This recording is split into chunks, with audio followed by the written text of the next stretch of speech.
एक बच्चा अपने पिता से पूछता है, पापा आखिर महान शब्द का मतलब क्या होता है? मैंने बहुत जगह पढ़ा है कि वो व्यक्ति महान था, उसने ये किया, उसने वो किया। आप मुझे समझाओ कि महान लोग कौन होते हैं और वे महान कैसे बनते हैं। पिता ने कहा, ठीक है। पिता ने बेटे को महान शब्द का अर्थ समझाने की एक तरकीब सोची।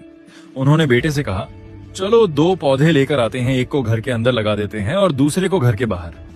पौधे लगाने के बाद पिता कहते हैं, बेटा तुम्हें क्या लगता है इन दोनों पौधों में से कौन सा पौधा बड़ा होगा और सुरक्षित रहेगा?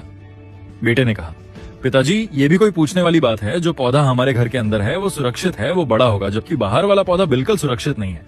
उसे बेहद सारे मौसम झेलने होंगे, उसे कोई जानवर भी खा सकता है। पिताजी शांत रहे और उन्होंने कहा, बेटा इसका जवाब मैं वक्त आने पर दूंगा।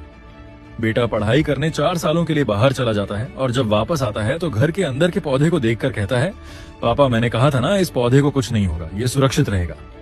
पिता मुस्कुराए और उन्होंने कहा, बेटा जरा बाहर जाकर उस दूसरे पौधे का देख कर आओ।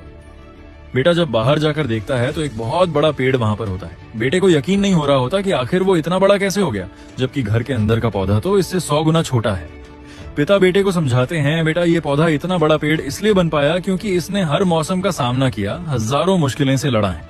लेकिन अंदर का पौधा सुरक्षित होने की वजह से न ही उसने कोई मौसम का सामना किया, न ही उसे ठीक तरह से धूप मिली और इस कारण वो बड़ा नहीं बन पाया।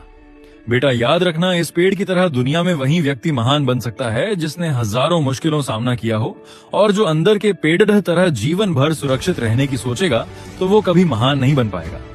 जीवन की सीख दोस्तों, आप कोई काम में फेल हो जाते हैं तो दुखी हो जाते हो। आप ये नहीं सोचते कि आखिर उस काम में चूक कहाँ हुई, ताकि आप उस चूक को सुधार सको। अगर आप बीच में ही हार मान लोगे तो अंदर के पेड़ की तरह आप भी अपने जीवन में बड़े नहीं बन पाओगे। कमेंट करके जरूर बताना आपको क्या मैसेज मिला और इसे अपने दोस्तों के साथ शेयर जरूर करना।